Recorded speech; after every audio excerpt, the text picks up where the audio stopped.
In the last 5 years, 4 American terror suspects in other countries have been killed in drone strikes by the United States.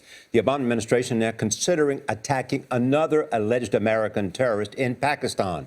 But the rules are changing and the debate is fierce. CBS News senior security contributor Mike Morell is a former CIA deputy director. Mike, good morning. Good morning. It's good to be here. So how do they decide, how does the United States decide when to order a drone strike and when to order a drone strike against an American citizen? This is obviously a very big deal, killing an American citizen.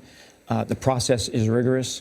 It includes having an intelligence assessment that the individual is a lawful combatant, which means he's a member of a terrorist group at war with the United States. It requires an intelligence assessment that that individual poses an imminent threat to U.S. persons. And it requires an intelligence assessment that there is no other way to get this individual, that capture is not feasible. And who makes the argument? Who makes the decision? So the intelligence agencies bring all of that. The lawyers review it, including the Department of Justice, and then the deputies and the principals of the National Security Council, and ultimately the President of the United States makes the decision. So here's what I find fascinating about this is, one, we do kill Americans. We've killed 4 of them with drone attacks. That now this debate has gone public, which seems to be very dangerous. And it's because Republicans in Congress and involved in the Intelligence Committee said this is self-imposed red tape, that the CIA did it. We should have taken this guy out a while ago. Well, the bad thing about all of this, right, is if you're that American, you know you're being targeted now, right? Yeah. So you have an advantage.